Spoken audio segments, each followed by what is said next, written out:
good. You guys want us sitting any closer, or is it okay? You can sit as close to each other as you want to. Yeah. I got you pretty. I can't move much. Can't pick my body up.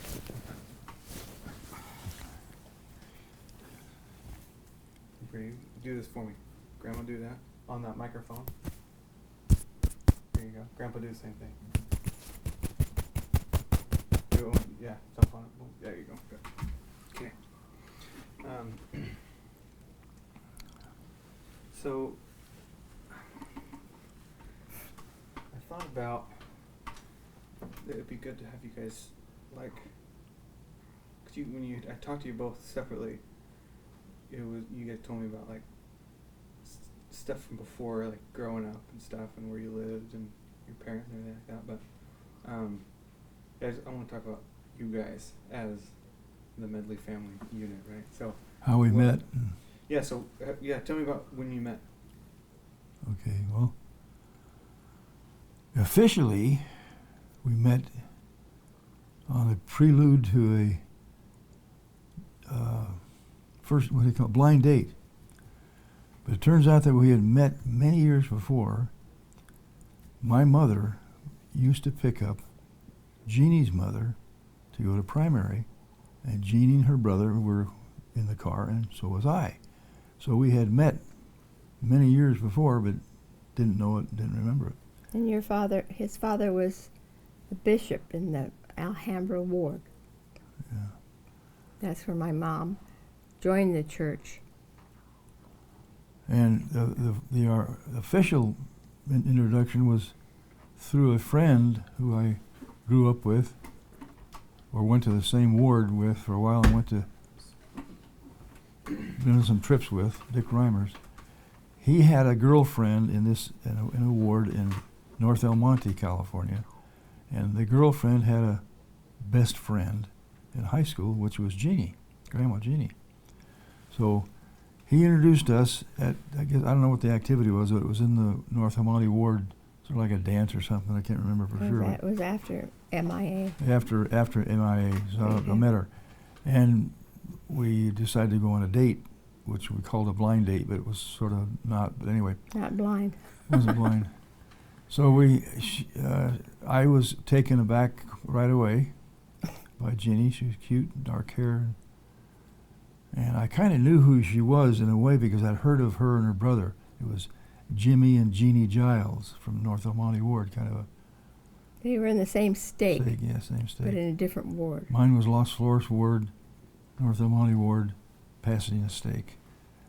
So we went on our first date to a miniature golf course in Temple City, which is no longer there, and played golf and fiddled around. I don't know what our second date was, but anyway, we sort of hit it off right away and started going steady. And golly, I can't remember all the places we went and the dates we went on, but we must have gone on a lot. We went to church stuff, up at the stake center. They'd have dances and stuff. What? Went to the beach a lot. Went to the beach a lot summertime. with other friends from my ward. I don't know if it was from your ward too, but from my ward. And then somewhere along the line, Jeannie decided to go to BYU. Oh, another story interesting about the high school.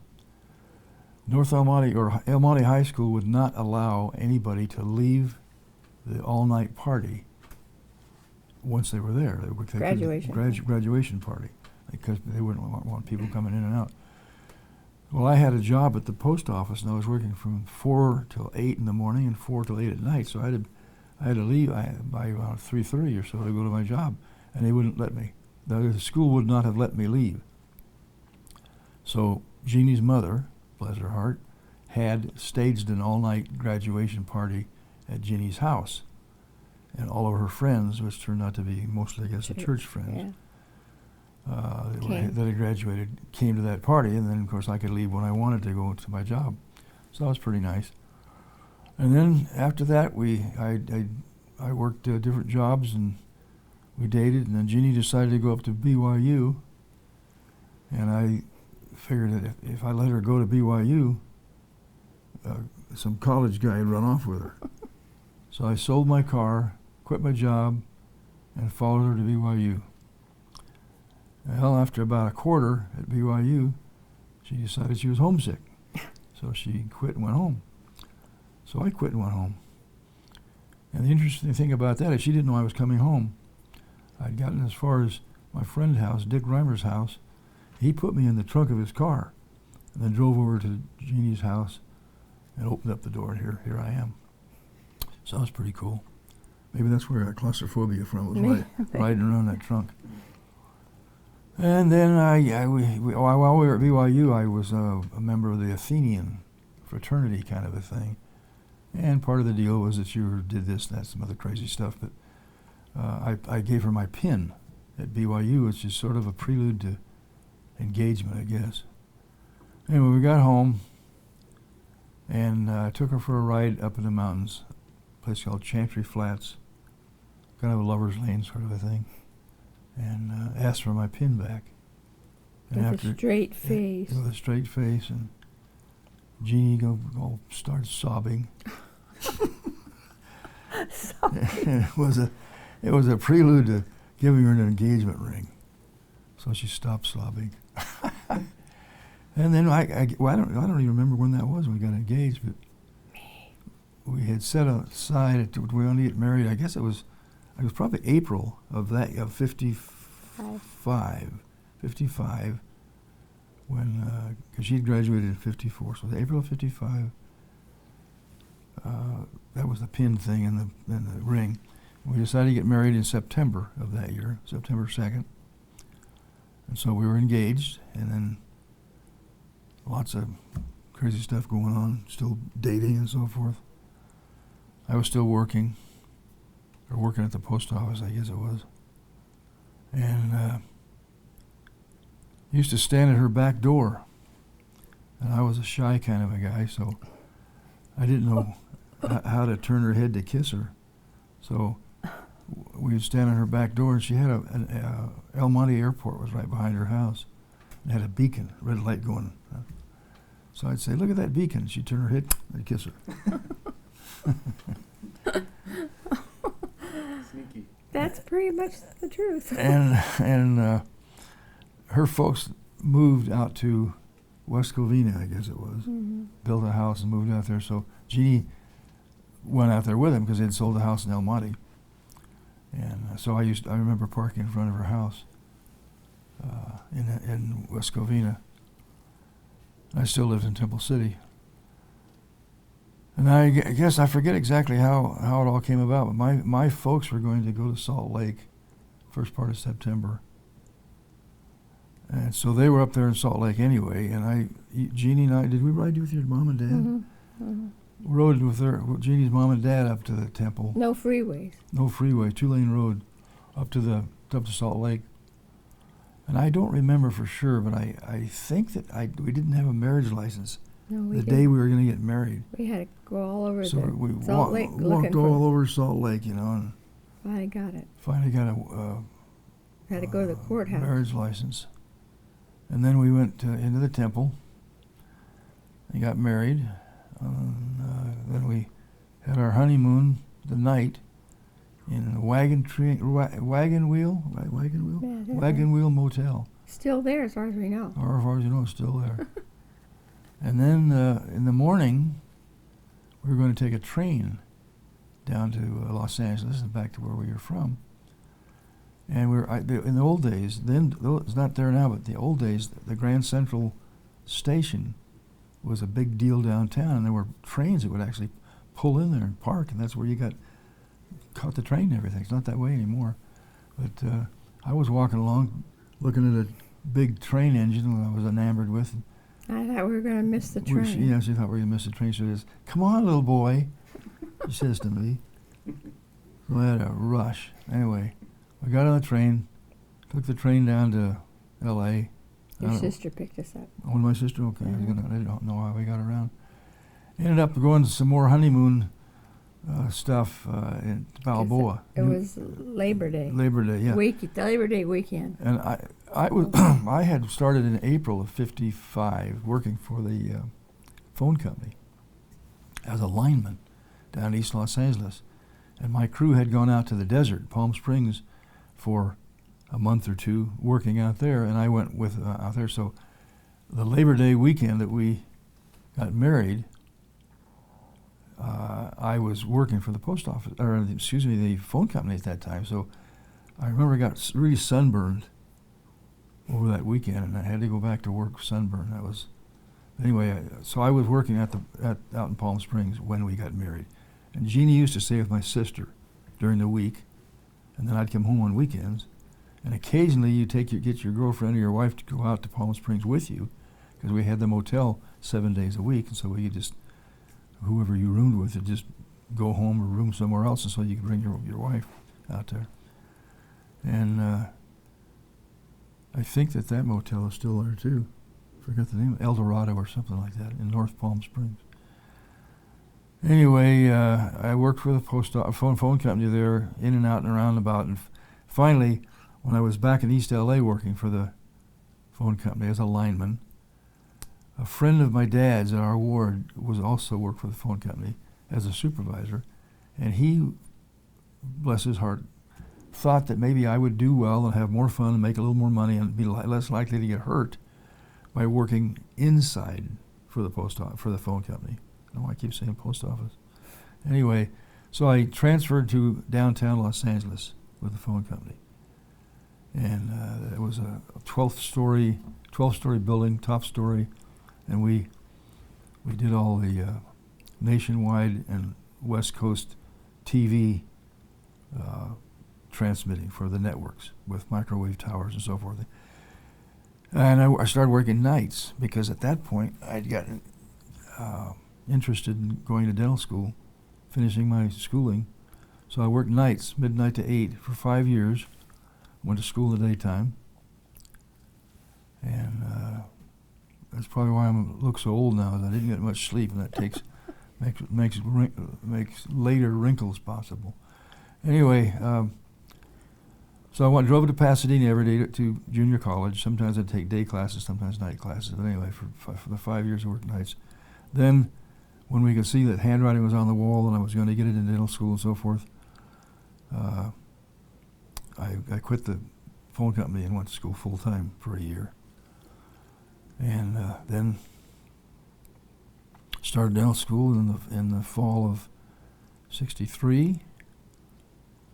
And that's a story in and of itself, all the dental school stuff.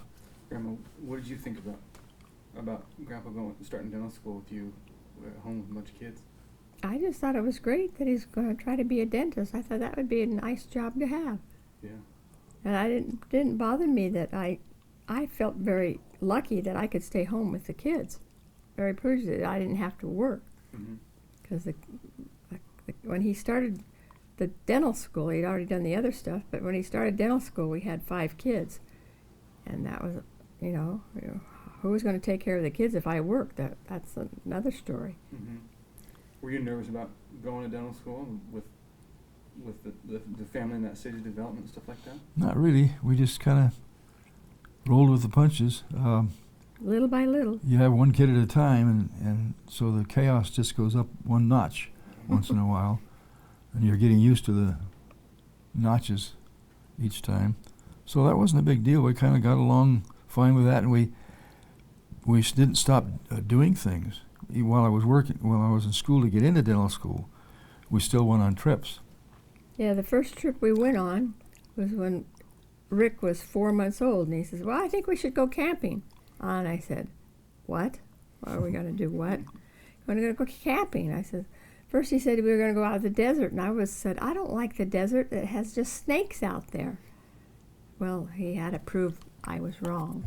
But we went up to Chantry Flats again, where we had gotten engaged, and we took an old tent that was his dad's that hooked onto the car, and that was our first experience of camping. And then one by one, the kids got used to it. Yep. And then we just had old station wagons at that time because we were buying used cars. Yeah. Didn't have any money. So some of the trips were kind of tenuous about getting back home. But we always made it. when I started dental school, as I mentioned in another time, I bought a new car, a Volkswagen Beetle. in 1963. So that was our car going to dental school and trips with the kids. We had we went out to the Salton Sea one time, which is about a couple hours away. It was a school class, a dental school class that was going out like for a spring break thing or something. I forget now, but anyway, we drove from Temple City out to the Salton Sea in a red Volkswagen. We had 7. I took the back seats out of the Beetle, and we put sleeping bags behind the front seats, so it was all flat back there from the front seats back to the back window. And we had 7 kids And a baby. and a babysitter in the back of that Volkswagen. And Jeannie and I, of course, were in the front seat. We had stuff tied on the back, on the bumpers. Those days, bumpers actually stuck out a little bit. And that's when we took the motorcycle too. Yeah, I had and a playpen on the had a playpen. I had a little trailer, a two-wheel little dinky trailer that would hold a motorcycle, and the playpen on there, and firewood tied on there. Crazy. So you had 7 kids in the back seat of a Volkswagen Beetle? Yes. Yeah. And Well, the dog. I was holding the Bob as the baby. And the then. dog. No, we didn't have the Oh, dog. they didn't on know that time anyway. No, we That didn't was have a another dog trip. yet. But we did one time. We did eventually go on the High Sierras with that same car with the babysitters and a dog.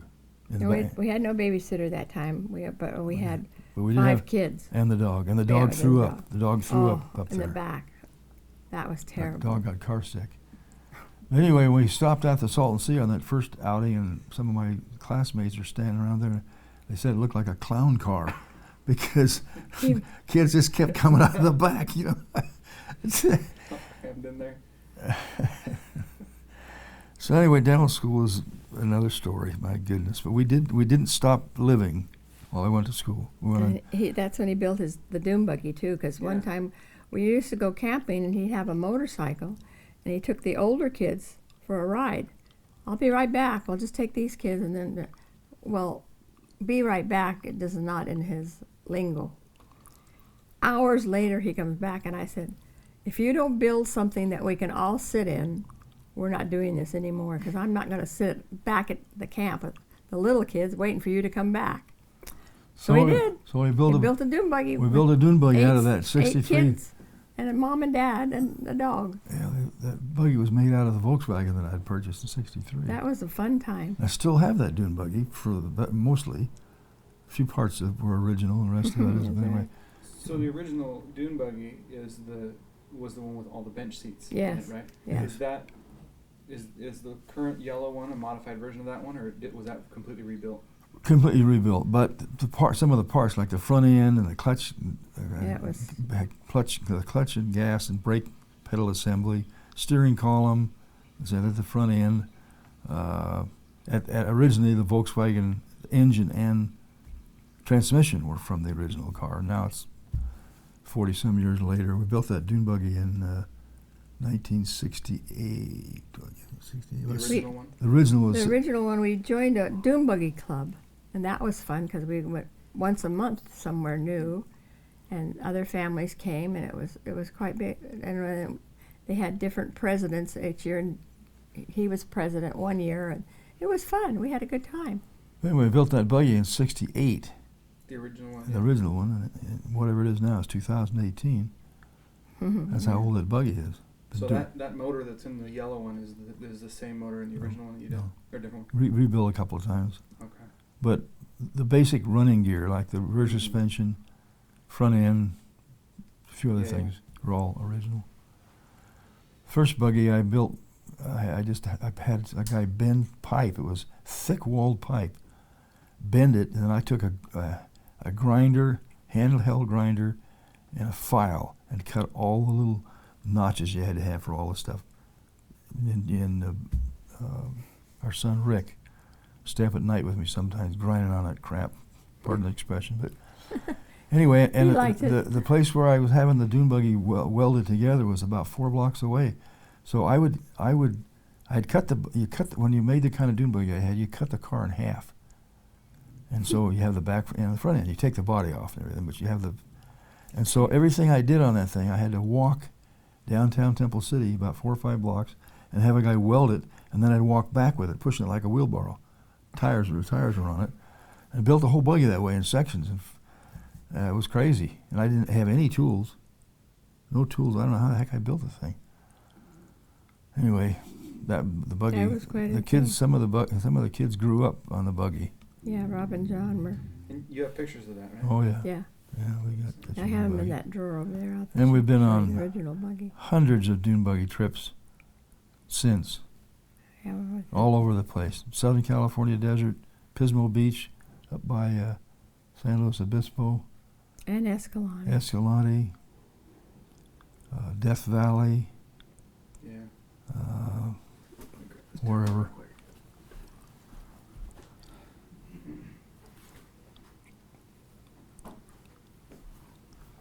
That's awesome.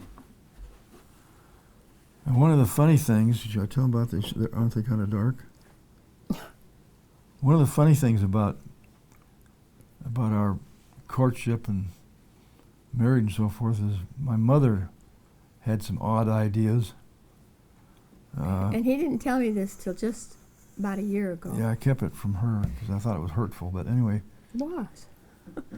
I came home from that first date, the first meeting with Jeannie. I came home and told my mother I was going to be going out with Jeannie Giles.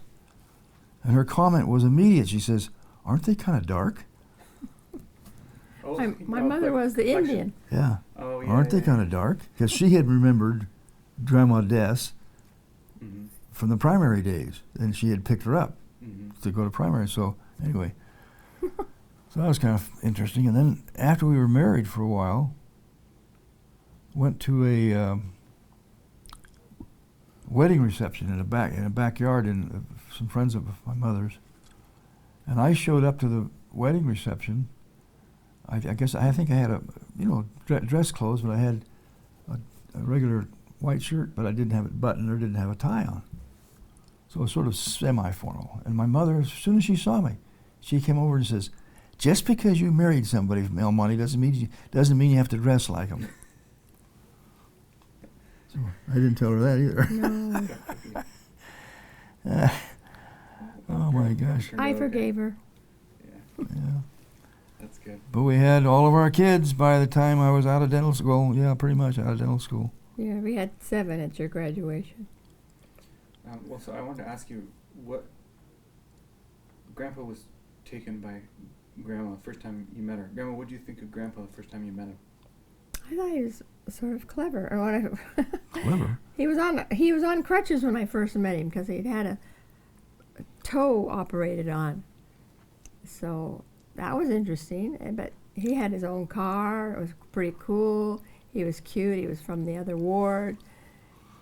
How was would- life put together? Yeah, it just sort of grew and grew and grew on us. Yeah. Yeah. We had lots of fun growing up. We did grow up together when we had our kids, I guess. Yeah. Yeah. We were kids having kids.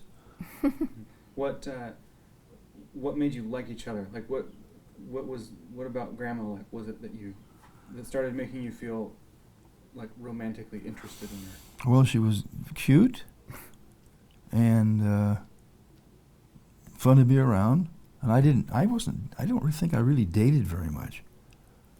I didn't either. And she didn't either. So it was kind of a new experience. But she was very nice looking and was fun to be around. Had an easy laugh. And that was what I was caught up in. What about you, Grandma?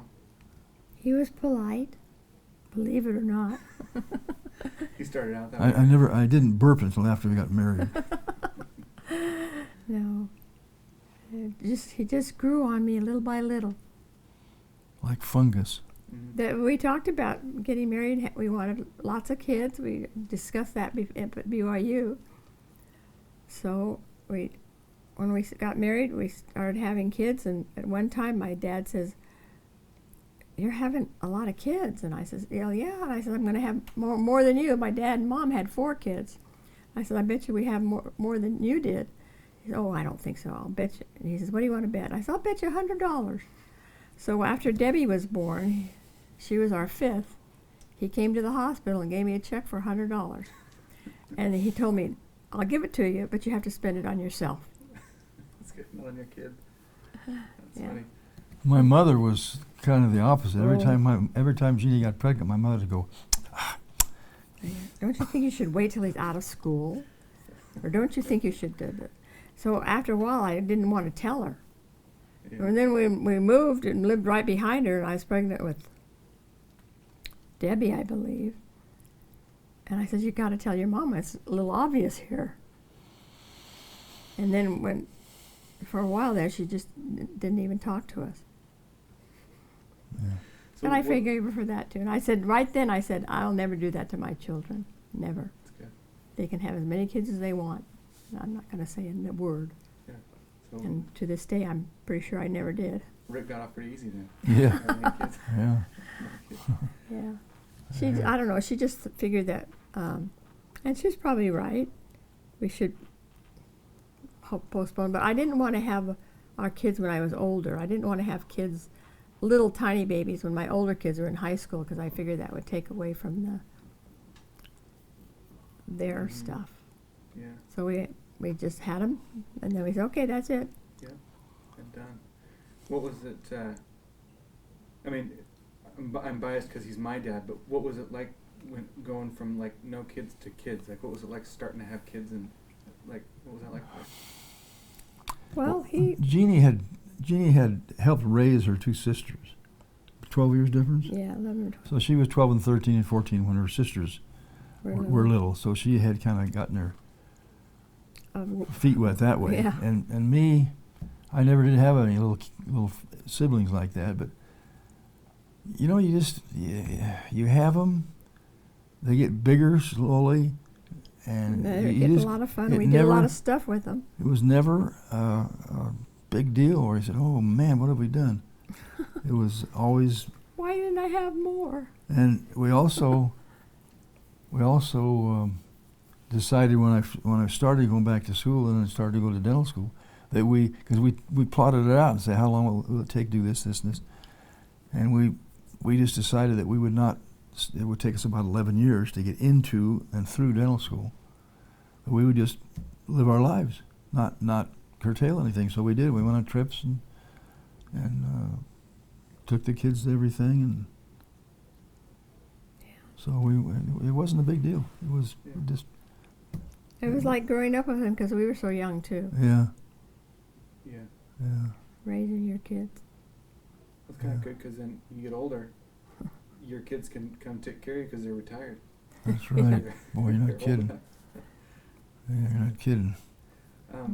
So I know Grandpa, you were there for 7 of your 8 kids being born. What was that like because Debbie, you weren't there, right? No, he wasn't. It came too quick. Was Rob, wasn't it? No, Debbie was born without the doctor. No, I know, but what with me? Oh, was it? No, yeah, he was out in the waiting room with most of them, but when Rob was born, he was a few days late, and I said, oh, he wanted to go motorcycle riding with a really good motorcycle person, and I knew he wanted to do it. I said, well, just go ahead, and I'll be all right. So he hadn't been gone more than an hour, and I started having labor. I said, oh, jeez. So I had to call my friend, and she had 5 or 6 kids. She came over and took me to the hospital, and so she had her kids and 6 of mine, and they went, after they left me off at the hospital, they were driving back to her house, and they had a flat tire. Rick had to help fix the tire because he was the oldest. Anyway, they got it working, and when he got home and nobody was there, I left him a note. I said, if you want to see me, come to the hospital. So And we would had 3 girls in a row, so I knew he was going to be excited when he found out we had Rob. Yeah, because you back then you didn't find out what you had till it was. Right, we That's didn't know right. what we were That's going right. to have until And- it popped out. Yeah. And the babies, how much did it cost us? What was the doctor's bill? Oh, $50 or No, something? when Rick was born, it was $150 hospital, and about $150 for the doctor, It's like a grocery shop. and that was hard. Yeah. It seemed like a lot of money. Yeah. What was like? What was your favorite thing about having a new kid, like a brand new baby? What was the best part about it? A new baby, there's nothing like a new baby. It made me cry. They smell a certain way. They Yeah. cuddle.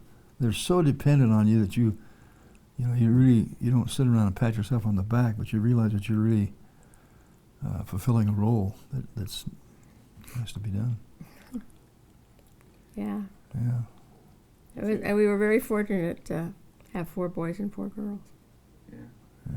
That was very nice. And I thought, okay, this better be it. Yeah, they were all good kids. That's good. I won't ask you who's your favorite. Yeah. They're all 1/8 the favorite, right? Yeah, something right. like that. Every one of them is different. I can remember each one something special about their birth. Yeah. You know, of course, anybody will tell you that their first baby is just miracle because you don't know what the heck's going on in the first place. And if you get married young like we did, I didn't know what was going to happen, but you soon find out. Mm-hmm. And then the rest of them got a little bit easier. And I was only in labor for 4 hours, and then Rick was born. And all the L got quicker than that. So, Wow. but they're all special at their birth. Yeah. They were all born in the same hospital, delivered by the same doctor. Except for Kathy, Except for she Kathy. was she. Well, she But was she was born. born She was with born it. in that hospital, but she had to go down Yeah, to Children's Hospital. Children's Hospital. Yeah. She had a And that problem. was a miracle that she got put back together, Yeah. and it hasn't caused her any problem. Yeah. So how did you manage to like keep the kind of relationship with your 6th, 7th, and 8th kid that you did with the first? Did I what? Like how do you manage to keep the same kind of relationship with each one of your children as you have more than you do when you just have one? Well, my observation was that some of the kids would start taking care of each other. Yeah. They would play together or get something for Grandma if she needed it. So They were all helpful. They were just all our kids were pretty good. of course, the time had to be a little divided up a little bit, so they didn't have 100% for the one. But I never observed any problem with that. Like the kids would sit in the corner and holler because Mom was helping somebody else. No. Mm. Well, it's sure apparent by how they are now. They don't seem to have any. Yeah, they all seem to have had a pretty fulfilling relationship with you guys. Yeah. Well, Well, so tell me then. You could. Can I put you on the spot? Tell me something about each one of them. Tell me about Rick. I wanted to send him back as his head was slope. His forehead was sloped way back. They had to use forceps when Rick was born and pull him out. So he had a black eye, and he was sort of. I said, "Isn't he darling?" Dad said, "Can we take him back?" He was joking, of course. Anyway, he turned out to be just fine. Yeah. And Rick, when he grew up, he was always very helpful, and he helped with the kids, not actually babysitting, because Cindy did more of that, because they were pretty close in age. But Cindy would babysit all the kids, Mm-hmm. and Rick would do his own thing. But one time, Rick had a paper route when we lived in Temple City. You know, collecting money is a pain, but he did it. And then one time I said, "We have to have some money. What happened to the money?" "I don't know. I just guess I didn't get enough." And I sort of chewed him out and said he was doing something wrong because he didn't. "What did you do with the money that you were supposed to collect?" Well, Valentine's Day was next week. He came in the house with a box of chocolates for me. I just started crying, and then I knew what he did with the money. That's sweet. So that was sort of special. Yeah. When he was, I don't know how old he was there. It was in Temple City, so he must have been 10 or something like that. They- Tell me about Cindy. Cindy was my right-hand lady. She helped with all the kids. And You guys surprised to have a girl? I was happy it was a girl the second one. And then we didn't care, Yeah. because we had one of each. And then, of course, we had Mike, and Mike came in late, 2 weeks late, with a head of hair that he looked like a little Indian boy. Where'd we get him?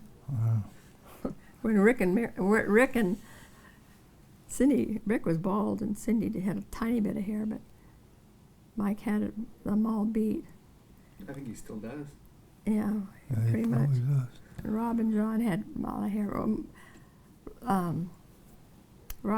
Mike, Rob, and John all weighed over 9 pounds. They were big babies. Mm-hmm. And Rick and Cindy and Debbie were all 7'14", about that. That was about the average size. Yeah. And Mike was quiet. He was a good baby too. Julie, she was a cute little baby. I mean, what do I want to say about each one of them? Kathy was interesting. When she was born, all of her small intestine was outside. It was in the umbilical cord. They call it an omphalocele. And she was born in San Gabriel Valley Hospital, but transferred immediately down to the Children's Hospital in Los Angeles. And I had gone down there part of doing the paperwork. And the lady asked me where I worked. I said, I don't have a job. I'm in dental school. And the lady just reached out and got some papers and filled all this stuff for L.A. County Charitable something or other for children, crippled children thing. If anybody had a life-threatening condition, they would take care of it. So, thanks to Los Angeles. She spent about 6 weeks in that in an incubator type thing there because they got all of her intestines back inside in one operation. Well, on all their birth certificates, it says that their father was a student, except for John's, and it says a dentist on there. That's the lucky one to have a dentist for a dad, right? Yeah, the rest of them were all flakes. Well, tell me about Debbie. Pardon me? Tell me about Debbie. Debbie was cool because I finally got one that looked like me. Yeah. Most of the other ones look like their dad. Yeah. And then people said, "Oh, she looks just like you." And I don't know quite how to take that, but anyway, she was an easy kid too, wasn't she? Yeah. Happy-go-lucky kid. And when she was little, about 2 or 3, and riding her bike around, her cheeks started swelling up. Looked like she had the mumps. Grandpa took her down to Dr. Brown's office, checked her out, and she had, what you call it? It's fluid. She had fluid retention in, you see, fetuses far enough back kind of look like, they all look the same, like, even like, pig and human sort of a thing. Mm-hmm. Well, she had these, had retention of some gill slits or something that got liquid in it. It was way out like this. And the way you get it out is to stick a needle in it and aspirate it. Yeah, poor Debbie. She did not like that one. She had to do it more than once. We'd too. stop at a stop sign or something in front of a building that looked like a doctor's office, and she'd start howling. She thought we had arrived. She had to go in and get jabbed. Mm-hmm. One time we were in the car going to a wedding reception, and Debbie was, the kids had some lifesavers. And Debbie, I don't know how old she was, not very old. She started choking on one. It scared me to death. I just reached down in her throat and grabbed it out and pulled it out of there. Wow. No more lifesavers for you. Yeah. Lost privileges. Well, do you remember that? Yeah, sort of. I remember Debbie fell out of the car one time. Oh, yeah. Car door Station opened up and wagon. she fell out. Right when While I you're was moving? pulled out of the Yeah. driveway. Oh. She fell out and all the kids screamed, "Debbie fell out of the car!" She was so mad at me. She thought I did it on purpose. That's funny. She was okay. I was just barely moving. Yeah. Thank goodness. There was one time we had an old beat-up station wagon, and Dee took the car down because we had to have some new tires put on it, and we had to change them and do something at the tire shop with them. So I had loaners on the car. So I was driving up. I was by the library in Temple City, and I had a couple of the kids were in school, and I had a few kids with me, and I was pregnant with one of the other ones. And right when I turned the corner, this whole tire just went rolling off the car. Bam! Down goes the car. The tire's way down the street. I said, "Oh, guess I have to walk home." Yeah. No cell phones then. Yeah. Yeah. That was horrible, wasn't it? When you got your tires fixed, you could get them retreaded. Tires, you could get them retreaded, and rather than dismounting all the tires, they would give you loaner wheels. Well, the ones he put on the car, we had a Ford station wagon. He put on Plymouth wheels, and the 5 nuts didn't really line up real well, so they worked their way off. Mm. And so the wheel came off. Yeah, I was scared. So Grandpa was kind of off the hook for that one. Yeah, Yeah. I didn't do it. That's good. Grandpa was home sometimes, but he was a Yeah. lot of schoolwork to do. That's good. How about Rob? Tell me about what it was like meeting Rob. Rob was, He looked like you too. did he? Yes, he still looks like Debbie. You're almost Yeah, twins. He looks like Debbie, yeah. He was a big kid, and he had a lot of hair. He was a good baby, too. Well, they were all good babies. I didn't have any colic. They're all pretty good adults too, I think. Yeah, that's true. They growed up. He was born in the summertime, like in August, and all the kids were in Temple City. There was a plum tree there, and Debbie, especially at her age, 2 or 3 years old, she just loved those plums. And she'd just sit outside and eat them all the time. And but Rob, what was special about Rob? Do you think? Well, he's the only one that got pinned to the floor by a door. Oh yeah, that I When told we you. grew- Already told you that. Yeah. Punched his head through a glass door. And he Yeah. would disappear sometimes, and we couldn't find him. I told you that too. He one time we went camping at Pismo with the Doom Buggy Club, and we were taking stuff out of the car and setting up the tent, putting the sleeping bags down there, and all the kids would move, sleep in sleeping bags in a row. Like, we couldn't find Rob. Where is he? And we thought someone swiped him. He was in the car, fast asleep. Did you know that John was going to be the last one Yes, before you met him? yes. Yeah. That's why when like Rick says, I spoiled him rotten because I would never put him down. I'd just hold him. Yeah. I you said, didn't he's know growing too fast. I can't do this. I'm not going to do this anymore. why? Yeah. So, yeah. I probably did spoil him. Did I? I don't know. Well, all the kids were in school, and he was the last one left. Yeah. That's right. Somebody has to be the last one. Yeah. No little kids to chase around. So Yeah. yeah. And so Yeah. he's now Isn't he? he's now turned 50, and he's still my baby. Yeah. Wasn't he the Loose. only kid that went to preschool or something? Yes. I had him go to preschool because nobody was left home to play with. Oh. It's driving me crazy. Yeah, he didn't want to go, though. He cried for about a week every time I took him. Stay home. He wanted to stay home and play with mom. Yeah. And his favorite food was grilled cheese sandwich at the corral, Yeah, something or other. yeah, that's right. So his Yeah. grandma spoiled him, took him for lunch, out to lunch. Mm. My best friend Karen Stowe, that's Mike Stowe's mom. We were visiting teachers together, and she had a daughter, Dory, who was the same age John was.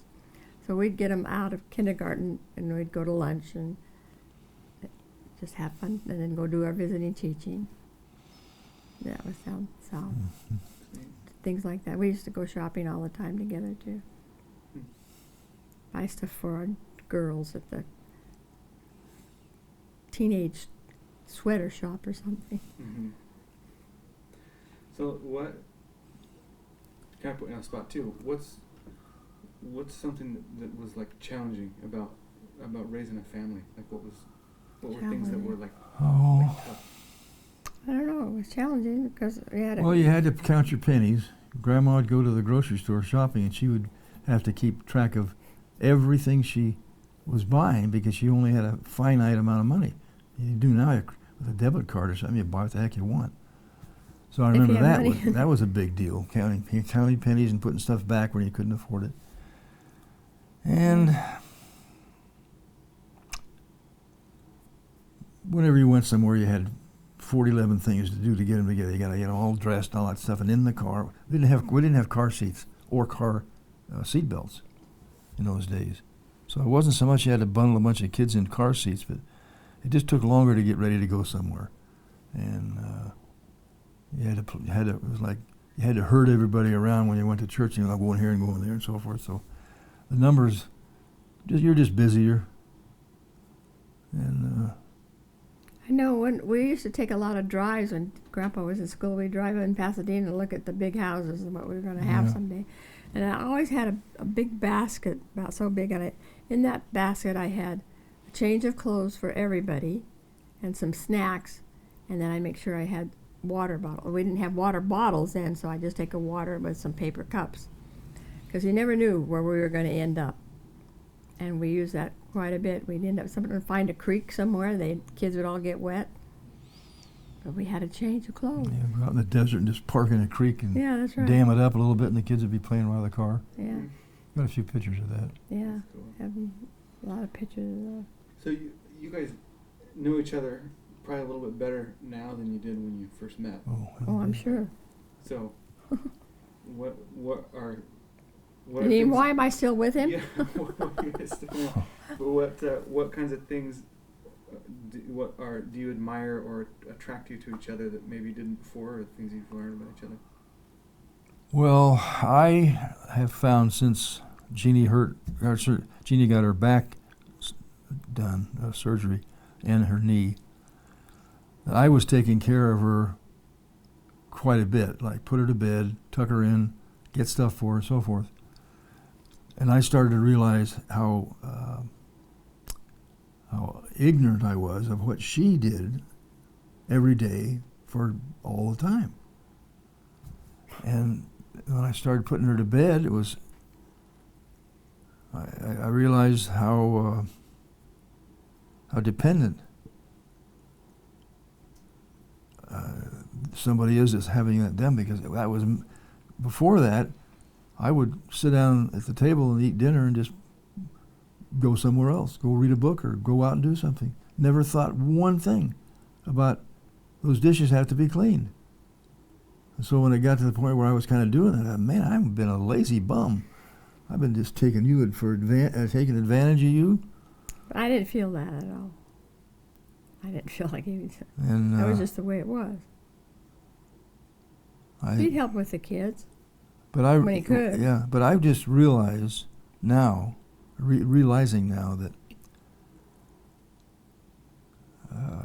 how much I depend on her. And it's going to be tough when she's not here. Yeah, we're going to go at the same time. Yeah, she's always been responsible. Always been good with kids. Your brother told me that too, that you were good with your sisters when you were 12 or 13. Oh, did he tell you that? Yeah. So that was like the stamp of approval for. Yeah. Stamp of approval. And, Grandpa's always making stuff with the kids.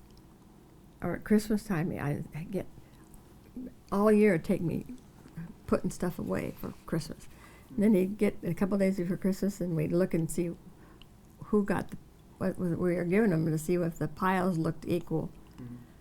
And it never failed. He would go out and buy 2 or 3 more things, something really different, which is fine, but is that right? Yeah. Yeah, he would leave it to the last second if he could. But he did things with the kids that, he'd bring a bunch of boxes home, and the kids would line them up in the driveway and run their big wheels through them. He's sort of like your dad. Mm-hmm. Yeah. He's always thinking of different. I remember one Christmas Eve I was putting together a wagon. It only had 3 wheels in the box. Like midnight. I don't know what he I said, did. you should have checked that before. One time at Christmas, I think it was Rob that was getting he wanted a bird. So we got a bird and put it in the basement. And we went down there Christmas Eve to bring it back up. It was dead. So why do you? I said, well, I guess we cleaned it out and gave him a cage. And then said, you get to pick your own bird or something like that. I don't remember. But things like that. Yeah. Oh man. That's awesome. And Grandpa, they don't call him Grandpa then, but with the kids, he got them all to like music by buying and bringing home tapes and record player and good stuff. Mm-hmm. We didn't have any furniture, but we had music. Yeah. Yeah, it's dance. Yeah. Is that right? Yep. So, you obviously you two probably have more. Well, you do have more experience in every aspect of life than your kids and your grandkids and your great grandkids. So, what do you know now that you maybe didn't know before that you would tell them?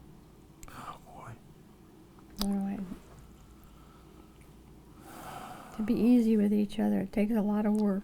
Yeah, you have to be flexible. You have to. It's not a 50-50 marriage. It's something like 75-75. Everybody's got to, you got to give. You got to be flexible, give in. Not give in, that's bad. Don't give in. But Talk it over. Talk it over. Compromise. You can't be hard-lined. You can't say, no, this is the way it's going to be. I know people who are that way. And in their marriage, they're just that this is what it's going to be. And the wife says, I don't think so. You have to talk a lot. Talk a lot. Be flexible. You can't be the silent treatment. We tried that. That didn't Be work. generous, flexible, Loving. Yeah. Yeah. Good. We didn't know any of that going in, though. So we even read some books called "So You Want to Raise a Boy" by, I forget who it was, some church author. And I don't remember if we got anything good out of that or not, but we just kind of. We did most of it by the seat of our pants, Well, or how you would like to be treated. yeah. Yeah. And we both came from families that were more or less brought up in the church and had the same ideals. And Yeah, we didn't come into the thing with any hard and fast habits or rules, and kind of grew on each other. But we did what comes naturally. You had people would say, "How do you keep your kids so quiet? Why are your kids so quiet?" Beats me. We didn't do anything special. You're asking yourself that, I guess, right? I don't think we. well, sometimes I would talk to them. We're going to go over this, and I want you to, to behave. And if when we were out and people and they started messing around, I say that's once and twice, and they knew if I got 3 fingers up, they were going to get in trouble when they got home. And sometimes they did get in trouble. I hauled out that paddle, but I never had to really spank them with it because they made it into a big joke by putting pillows in their pants, and then we all laughed about it. But The only person that was really serious, and the only person that was appeared to be becoming a liability was Rick. In high school, he started doing stupid things in his senior year. it's junior year. Junior year, so whatever. Okay, by the time he was a senior year. The other kids, no problem at all. And of course, I think the other kids learned a lot from Rick's mistakes. Yeah. and Rick now is a model citizen. More than model. People person, so he came around, but none of the kids ever were a problem. They struggled in school. I think Mike was told that he'd never learn Spanish, and he's never going to go to college even. Mrs. Griggs, was it? Yeah. She just rode him, and 7th, 8th grade. And he pulled it off. Taught math and learned Spanish, and it was a class act. They all are. All the kids are. When you look and see what all those kids are doing, they're model citizens, good parents. Proud of them? Probably, yeah, definitely proud of them. Big time. Good. Yeah. Cool. Some of them we don't see too often. But the nice thing about the internet is email and photos and text That's messages. the thing about a phone. I usually just call them. Mm-hmm. Yeah. You're pretty well connected with all your Yeah, kids. right. Oh, yeah. Cool. I don't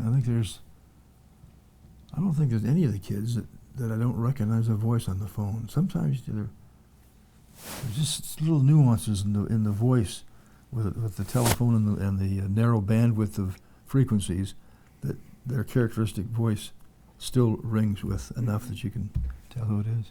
Well, I once thought that Isaac was my mom before he hit puberty. I bet he loved that. Yeah. Well, that's good. Yeah. Good. Well, thanks. For talking. We'll take a You're break. Well, welcome. someday when all you kids watch these, we will all love everybody, all of you. Yeah. Good, we know. Good. Well, thanks. And what we're saying now is obviously very, very small amount of things that went on that were significant and notable. And we've both got some autobiographies to work on and flesh out. Yeah, you You guys. can't talk about everything in an hour. Yeah, you guys have. You guys have a pretty incredible legacy. with Yeah. Have built a pretty amazing family. We never thought about that when we were never having thought kids. about it. Yeah. Not a thing. No, I didn't think about In fact, them I having kids. I and do kids. remember when we were first married and had a couple of kids. There was somebody that was I think he was a seminary teacher. They had a bunch of kids. Well, and Elmi Yeah. Lauritsen. Yeah. Yeah, he had a few. Orson Lauritsen. kids. First seminary in Southern California. He was a good speaker. Had a lot of kids. And I thought, that's what I'm going to do. I'll have a lot of kids and I'll be a good speaker. I had a lot of kids. I never became a good speaker. It was just his personality. He was just that kind of a guy. But I do remember kind of envying him with his large family. So that was never foreign to me to have a large family. And I always liked the desert and camping and stuff like that. I had good experiences in Boy Scouts, so I Continued on with continued on with that. Mhm. Yeah, no, anyway. There will be some writing down because we can't cover it all in this Yeah, yeah. short period of time. that. Yeah, we didn't even talk about our hiking experience, Dave. Well, I'm here for That's another few days. 10 years We're not done. of our life, Yeah. older life. Yeah. Well, I wanted to have you guys talk Well, about when your we first experience. started hiking, he wanted to go hiking by himself, and I said, "You can't do that by yourself. You might get in trouble. I guess I'll have to go with you." Well, Yeah. we had dune buggied extensively, Yeah. motorcycles and dune buggy in the Escalante area. And I had always kind of wondered, wonder what's down in there and what's over here. And I bought a book at the north rim of the Grand Canyon, whatever year it was. It was about hiking the Escalante. I just had it around. I'd look at it once in a while, and finally I got the bug, and I said, I'm going to go on these hikes. There was a bunch, so I looked it over and figured out how I'd do this and that and the other thing, and I was all set to go. And our friend Ben Benyon said to Jeannie, "You shouldn't let him go by himself," and she agreed, and so So I went with him. she went with me. That's Buddy what's. system. And then one of our first hikes was up and down the Escalante River, where we had a lot of water and green, and we took pictures. I did kind of a photo, what do you call it, a slideshow with the sign that said Escalante River and then a few other things. And I showed it in this house. I had the screen over there. I borrowed a projector, so I had 2 slide projectors so they could fade in and out. In the old days, is way back. And I had over here. I had a record player with Handel's Water Music, I think it was, or what's the other one he wrote? Water Music. I don't know. Anyway, one of those 2, and I had it cued with the you had to run over here and turn on, run back over there, Mhm. and it played this music. And it came to a kind of a crescendo at the end, and what I did is I took pictures of must have been 15 or 20 different lights on lamp posts. So I went from one lamp post to another with this music. And people clapped, which is really cool. And these were just friends of ours from church, It was a And- book club. like a book club. And Richard Thompson and his wife, they immediately came over and said, "The next time you go, can we go with you?" Because none of their friends wanted to get dirty. Mhm. They just thought we were the cat's pajamas. We're going to get dirty. So that we hiked for 20-some plus years. Hiked till we both can't do it anymore. Wow, None of us can do it anymore. that's neat. Went to Utah and hiked everything in that book except a couple of small trails. And Death Hollow. Huh? And Death Hollow. Death Hollow, yeah, we didn't do that. Not doing that one. Yeah. So I pretty much saw a lot of Escalante, I'll tell you, Yeah. I think with them. before I leave, I'm going to do a segment on that with you guys, because that's a whole Yeah. little discussion that we can do. And I've got mostly pictures, not slides, of our hiking stuff. Yeah, I got like In 4 or fact, 5 books in of fact, I don't pictures. think I have any slides. Mm-hmm. Could be No, wrong. I don't think you do either. Probably some dune buggy slides, but not hiking slides. Right. Mm-hmm. So that's all available to be looked at. Nice. I had a digital camera with a Nikon 995. Had a articulated body that the lens was on, different than the back, so you could actually look down at the back of the camera and have and you flip it Yeah, around.